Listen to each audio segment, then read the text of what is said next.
Chapter 8 Sardar Vallabh भाई पटेल।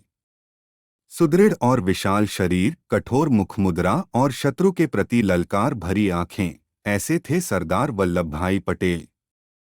उनकी आंतरिक शक्ति का परिचय उनकी प्रत्येक बात और व्यवहार से स्पष्ट झलकता था। सीने में तूफान की शक्ति थी, भुजाओं में उत्साह की फड़कन। वीरता उनकी आराध्य देवी थीं और साहस उनका सेवक। वे गरजने वाले नहीं, बरसने वाले मेघ थे। वे ऐसे योद्धा थे जो झुकना जानते ही नहीं थे। इन्हीं गुणों ने वल्लभ भाई पटेल को साधारण योद्धा से ऊपर उठाकर सरदार के गौरवपूर्ण आसन पर प्रतिष्ठित कर दिया था। वल्लभ भाई पटेल का जन्म 31 अक्टूबर 1875 को गुजरात राज्य के खेड़ा ज़ाइल में स्थित करमसद गांव में हुआ था। उनके पिता झवेर भाई एक साधारण खात-पीते कृषक जमींदार थे। 1857 के स्वतंत्रता संग्राम में उन्होंने अंग्रेजों के विरुद्ध संघर्ष किया था। पिता का देशप्रेम पुत्र को विरासत में मिला था। बचपन से ही वल्लभ भाई कुशाग्र बुद्धि और दृढ़ निर्णय शक्ति वाले थे। जिस बात पर वे डट जाते थे, उसे पूरा करके ही छोड़ते थे।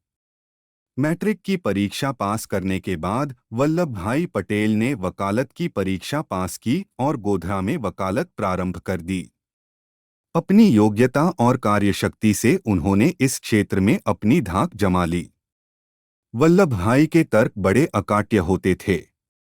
विरोधी उनका मुंह ताकते रह जाते थे। फौजदारी मुकदमों में सरदार पटेल को बहुत प्रसिद्धि मिली और उन्होंने धन भी खूब कमाया। अब उनके मन में विलायत जाकर बैरिस्ट्री की परीक्षा पास करने की धुन सवार हुई। वहां बैरिस्ट्री की परीक्षा में उन्होंने प्रथम स्थान प्राप्त किया। उन्हें छात्रवृत्ति भी मिली एवं उनकी सारी फीस लौटा दी गई। सन 1915 में महात्मा गांधी ने भारत की राजनीति में प्रवेश किया। उन्होंने अहमदाबाद को अपनी राजनीतिक गतिविधियों का केंद्र बनाया। शुरू में तो वे गांधी जी के विचारों से सहमत नहीं हुए, पर धीरे धीरे महात्मा गांधी के व्यक्तित्व का प्रभाव उन पर पड़ने लगा। वे गांधी जी के भक्त बन गए। जिन दिनों गांधी जी चंपारण के सत्याग्रह में लगे हुए थे, उन्हीं दिनों वल्लभ भाई की दृष्टि गुजरात में प्रचलित बेगार प्रथा पर पड़ी। इस बुरी प्रथा के विरुद्ध वल्लभ भाई ने आवाज़ उठाई। उन्होंने कमिश्नर को पत्र लिखा, जिसमें बड़ी निर्भीकता से उन्होंने बेगार प्रथा बंद करने के लिए 7 दिन का अल्टीमेटम दे दिया। कमिश्नर उनकी निर्भीकता से बड़ा प्रभावित हुआ। उसने उन्हें बुलाया और बातचीत की। बातचीत के फलस्वरूप एक समझौता हुआ, जिसके आधार पर बेगार प्रथा बंद हो गई। सन 1924 से 1928 तक वल्लभ भाई नगरपालिका के अध्यक्ष रहे। इन्हीं दिनों गुजरात में भयंकर बाढ़ आई। बाढ़ के बाद तूफान आया और फिर अकाल पड़ गया। वल्लभ भाई पटेल ने बाढ़ और अकाल पीड़ितों के लिए अथक परिश्रम किया। उन्होंने 2000 स्वयंसेवकों के विशाल दल का संगठन किया और जान की परवाह किए बिना दिनरात सहायता प्रदान करने में जुटे रहे। बाढ़ में घिरे लाखों लोगों को बाहर निकाला और उनके भोजन वस्त्र का प्रबंध किया। इतना ही नहीं, उन्होंने सरकार को सहायता के लिए 1.5 करोड़ रुपए देने पर विवश किया। 1928 में बारडोली में भूमि का नया प्रबंध लागू हुआ, जिसमें किसानों के लगान में 30% की वृद्धि कर दी गई। गुजरात के किसानों की आर्थिक दशा पहले से ही बहुत खराब थी। इस लगान वृद्धि से तो वे त्राहि-त्राहि कर उठे।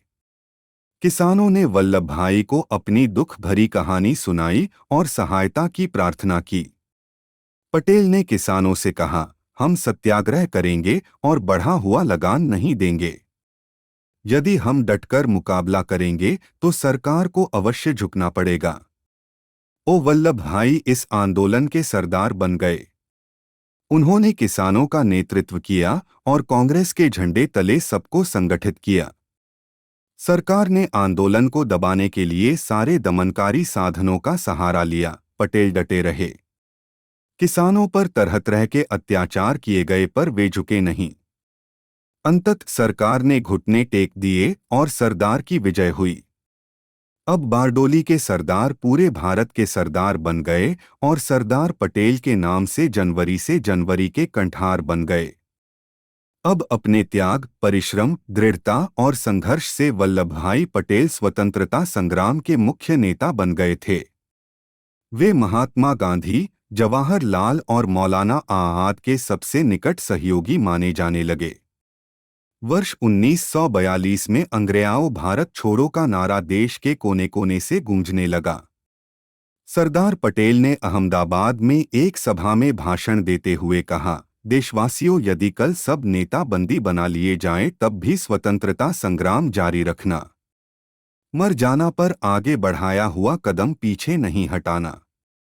ओ 15 अगस्त 1947 को भारत स्वतंत्र हुआ। देश के अधिकांश राज्यों की कांग्रेस समितियां सरदार पटेल को स्वतंत्र भारत का प्रथम प्रधानमंत्री बनाना चाहती थी। गांधी जी जवाहरलाल नेहरू के पक्ष में थे। सरदार पटेल ने देश के हित में गांधी जी की बात मान ली। अंग्रेज़ों ने स्वतंत्रता के साथ साथ धर्म के नाम पर देश का बंटवारा कर दिया। बंटवारे के साथ ही अंग्रेज़ों ने भारतीय रियासतों को भी स्वतंत्र कर दिया। इन रियासतों की संख्या लगभग 600 थी। इनमें कुछ पाकिस्तान में विलय चाहती थीं, कुछ भारत में तथा कुछ स्वतंत्र रहना चाहती थीं। इस समस्या के समाधान की जिम्मेदारी सरदार पटेल को सौंपी गई। उन्होंने प्रेम, दृढ़ता और संकल्प शक्ति से उन रियासतों को भारत में विलय के लिए मना लिया। उनके प्रयासों से एक नए और सुदृढ़ राष्ट्र का निर्माण हुआ। निरंतर परिश्रम के कारण सरदार पटेल का स्वास्थ्य गिर गया। अंत में 15 दिसंबर 1950 को भारत मां के इस सपूत ने आंखें मूंद लीं। सरदार पटेल में समुद्र की सी गंभीरता थी, आकाश जैसी उदारता और तूफान जैसी भयंकरता थी। किसी भी कठिनाई में उन्होंने धैर्य का दामन नहीं छोड़ा। इसलिए उन्हें भारत का लौह पुरुष भी कहा जाता है। भारतवासी युगों तक उनके ऋणी रहेंगे।